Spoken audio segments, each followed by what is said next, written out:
कि इस बार अगर हल्का सा भी एक क्वेश्चन भी आउट होता है, किसी सेंटर पर गड़बड़ी होती है, तो वैसी परिस्थिति में प्रेस कॉन्फ्रेंस तो आप कब से कर रहे हैं? अरे हर बार चेयरमैन बदलता है। एक शिशिर कुमार सिन्हा और रामाश्रय यादव को छोड़कर कोई भी चेयरमैन बीपीएससी का अब तक नहीं आया जिसको माला पहनाया जाए। नीतीश कुमार को कह दीजिएगा। बिल्कुल, मुख्यमंत्री के सामने आप क्या बोलिएगा कि अंगद के तरफ पैर पकड़ दूंगा उनका, कहूंगा कि हुजूर ये सफाई कर्मी से लेके चेयरमैन तक को निलंबित किया जाए और इन लोगों को गिरफ्तार किया जाए, ताकि बच्चा डेली डेली मरने से अच्छा है कि एक बार इनकी सारी समस्या का निराकरण हो जाए। और उन तमाम दलालों को अब तक पोठिया पकड़ के इतराने की जरूरत नहीं है प्रशासन को। मगरमच्छ पकड़िए, अजगर पकड़िए, नहीं तो बच्चे बर्बाद हो जाएंगे। या तो दलालों गुरु रहमान को मार दो, और नहीं तो गुरु रहमान जिंदा रहेगा तो आपकी दलाली नहीं चलने देगा।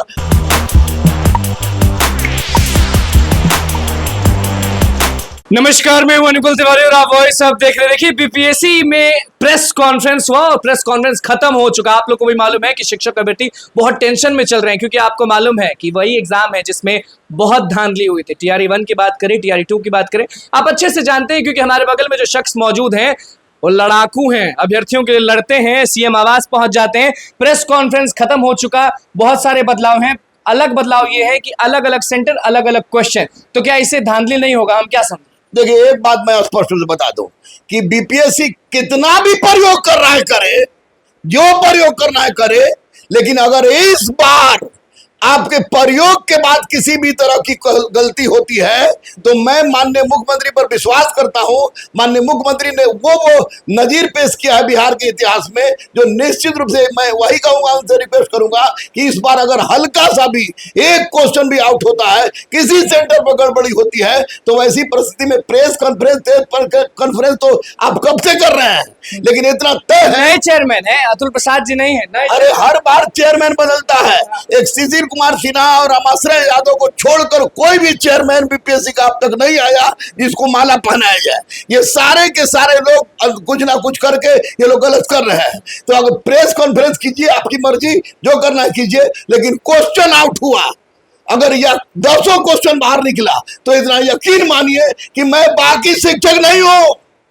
नीतीश कुमार जी को हमको कोई 21 तारीख को बुलाया सम्मानित करने के लिए, मैं निश्चित रूप से बोलूंगा कि अगर एक क्वेश्चन भी आउट होता है, नीतीश कुमार को कह दीजिएगा। बिल्कुल, मुख्यमंत्री के सामने आप क्या बोलिएगा कि अंगद के तरफ पैर पकड़ दूंगा उनका, कहूंगा कि हुजूर ये सफाई कर्मी से लेके चेयरमैन तक को निलंबित किया जाए और इन लोगों को गिरफ्तार किया जाए, ताकि बच्चा डेली डेली मरने से अच्छा है कि एक बार इनकी सारी समस्या का निराकरण हो जाए। सफाई कर्मी भी धांधली कर देते हैं क्या? बिल्कुल, कोई भी कर सकता है। और अगर इस बार कुछ होता है तो ये अप्रमाणित हो जाएगा कि आयोग के अंदर ही अजगर बैठा है और उस अजगर को मारना जरूरी हो गया है। और माननीय मुख्यमंत्री अगर चाहेंगे तो निश्चित रूप से वो अजगर मारा जाएगा। बहुत सारे लोग ये कंफ्यूजन में है ना कि अलग अलग सेंटर, अलग अलग क्वेश्चन।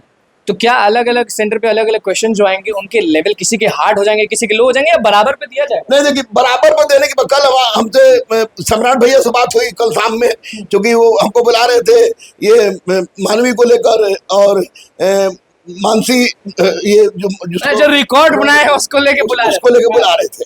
तो मैंने बोला कि भैया रिकॉर्ड तो मैं पल पल में बना दूं, लेकिन इन चोर और दलालों को किसी तरह सफाया कीजिए। तो बोले कि हम भी भिड़े हुए हैं और निश्चित रूप से माननीय मुख्यमंत्री भी पूरी तरह सजग है। 21 तारीख को हमको सम्मानित करने के लिए, मानवी को सम्मानित करने के लिए बुलाया गया है। तो उस दिन मैं माननीय मुख्यमंत्री का पैर पकड़ लूंगा, क्योंकि अब एक बार मारवा दीजिए बीपीएससी के अध्यक्ष महोदय। किसको मरवा दीजिए? आप स्टूडेंट को। हाँ। स्टूडेंट को मरवा दीजिए, क्योंकि रोज रोज मरने से अच्छा है कि एक बार बेचारा मर जाए गरीब को। लेकिन टीआरई 3.0 से पहले सप्लीमेंट्री नहीं आया सर, बहुत स्टूडेंट टीआर 3 से पहले आवे या बाद में आवे, लेकिन टीआर 1 टीआर 2 दोनों का सप्लीमेंट्री रिजल्ट देंगे माननीय मुख्यमंत्री, उन्होंने कहा है। और इसके लिए 21 तारीख को गुरु रहमान उनका पैर पकड़ेगा अंगद के जैसा कि हुजूर कल्याण कीजिए, आप पर विश्वास सब है। लोग सोचेगा कि प्रेस कॉन्फ्रेंस खत्म हुआ तो नीतीश कुमार का पैर पकड़ने के बाद क्यों करने लगे गुरु रहमान से? इसलिए कि मुझे नीतीश कुमार पर विश्वास है और नीतीश कुमार जो कहते हैं वो करते हैं। ये दूसरी बात है कि इधर लगातार जो हो रहा है वो बीबीसी से लेकर हर तरह का मुद्दा पर बिहार की छिछी लेदर हो रही है। सब तो पहुंचे ही थे आपके पास। बिल्कुल छिछी लेदर हो रही है, तो निश्चित रूप से ऐसी परिस्थिति में माननीय मुख्यमंत्री को पूरी तरह से जागृत होना पड़ेगा और उन तमाम दलालों को अब तक पोठिया पकड़ के इतराने की जरूरत नहीं है। प्रशासन को मगरमच्छ पकड़िए, अजगर पकड़िए, नहीं तो बच्चे बर्बाद हो जाएंगे। क्या गरज रहे सर। एक और सबसे बड़ा मुद्दा है जो लगातार आप उठा रहे थे और नीतीश कुमार ने अब तक नहीं किया, डोमिसाइल नीति लागू नहीं किया। और उनके मुख्य प्रवक्ता कहते हैं कि आप जो डोमिसाइल के बारे में पूछते हैं कि अब बिहार के बच्चे बाहर नहीं जाते हैं, तो हमने उनको बोला लेकिन उन्होंने चुप करा दिया। देखिए, उन्होंने चुप करा दिया, वो उनको वोट चाहिए, लेकिन मैं स्पष्ट कह रहा हूं कि अगर बिहार के लड़कों को दूसरे स्टेट में आरक्षण नहीं तो फिर दूसरे स्टेट के लड़के को बिहार में क्यों? अगर डोमिसाइल नीति लागू नहीं करते हैं तो पूरे भारत के अंदर जितना भी राज्य है उस हर राज्य में सबको फ्री अनुमति दिया जाए, क्योंकि हमारा अखंड भारत है। बिहार का लड़का भी जाए तो उसी तरह उसको वहां दूसरे राज्य में मिले, तब न मानेंगे।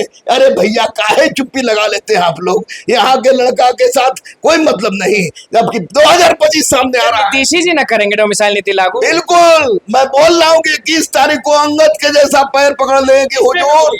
कहीं नहीं बोलेंगे हम, क्यों नहीं बोलेंगे? सच के लिए या तो टला लो, गुरु रहमान को मार दो, और नहीं तो गुरु रहमान जिंदा रहेगा तो आपकी दलाली नहीं चलने देगा। और मैं स्पष्ट रूप से बताने में संकोच नहीं करूंगा कि बजरंग बली को छोड़ के किसी के बाप से डर नहीं लगता है। माननीय मुख्यमंत्री पर हमको विश्वास है, सम्राट भैया पर हमको विश्वास है। निश्चित रूप से इस परिस्थिति में कुछ ना कुछ अच्छा होगा। खबर ये आ रही है कि कंट्रोल रूम, तो आप देखे थे ना कि किस तरह से अतुल प्रसाद तैयार किए थे। इस बार भी कंट्रोल रूम बनेगा और इस बार कहने के लिए बहुत सारे लोग जो है वो हमें लगातार फोन और हमेशा कमेंट करते आ रहे हैं कि कंट्रोल रूम से ही खेला होगा इस बार।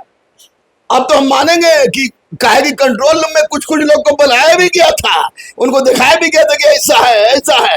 वो कंट्रोल रूम बनाइए मत बनाइए, प्रेस कॉन्फ्रेंस कीजिए मत कीजिए, लेकिन इतना याद रखिए कि बिहार की नाक कट गई है पूरे भारत में। उस नाक को बचाना माननीय मुख्यमंत्री का काम है। ये पोठिया गरई को बहुत पकड़े, अब बरारी को और मगजमर्ग को पकड़ने का समय आ गया है और माननीय मुख्यमंत्री ऐसा करेंगे, सम्राट भैया ऐसा करेंगे, हमको पूरा विश्वास है। बस आखिरी सवाल, क्योंकि आपकी एक तरह से जीत हुई है TRE 1, TRE 2, TRE 3 में। प्रिंटिंग प्रेस, आपको मालूम होगा कि किस तरह से आप गरजे थे। TRE 3 का जब पेपर लीक हुआ था तो आपने कहा था कि इतना प्रिंटिंग प्रेस है, बार बार उसी को काहे देते हैं, तो इस बार बदल दिया गया, तो इससे फायदा या नुकसान? देखिए, फायदा तो है ही, लेकिन एक बात तय है, प्रिंटिंग प्रेस बदल जाए या घर में आप छापिए, उससे कोई मतलब नहीं है। क्वेश्चन बाहर नहीं आना चाहिए। क्या करिएगा आप? एग्जाम के दिन आपको घूमिएगा? एग्जाम के दिन तो मैं घूमूंगा, लेकिन क्वेश्चन बाहर आ गया तो इस बार रहमान जिंदगी और मृत्यु का परवाह किए बिना मैं पूरे के पूरे बच्चों के साथ अहिंसात्मक आंदोलन करूंगा। और यह आंदोलन उस समय तक होगी या तो जतिन दास जैसा प्राण निकल जाए या जिसको भैया बोलते हैं उसके खिलाफ आंदोलन करना पड़ेगा। अरे अपने बाप के विरुद्ध आंदोलन करेगा। अरे बाप मेरा गलत करेगा तो भैया और भौजी को होता है। लेकिन ये सच है कि माननीय मुख्यमंत्री और सम्राट भैया पर हमको विश्वास है। ये दोनों आदमी भिड़े हुए हैं कि इस बार मगरमच्छ पहुंचिए कंट्रोल रूमों से एक बार आप भी झलक देख लीजिए कि आखिरकार होता क्या है। बीपीएससी के अध्यक्ष महोदय गुरु रहमान बोल रहा है, जरा हमको भी बुला लीजिए। हमको क्या होता है, अगर आप सच में सही कर रहे हैं तो मैं वहां बैठा रहूंगा। निश्चित रूप में बच्चों को बैठने के लिए तैयार है ना? हाँ बिल्कुल, बच्चों के लिए आप बढ़िया कर रहे हैं। लेकिन अगर आप नहीं बुलाते हैं, अगर कुछ हो गया तो मुझे अब मरने का डर नहीं, डर पहले भी नहीं था। इस बार आर या पार की लड़ाई होगी। नाक कट गई, बहुत हो गया, बहुत हो गया।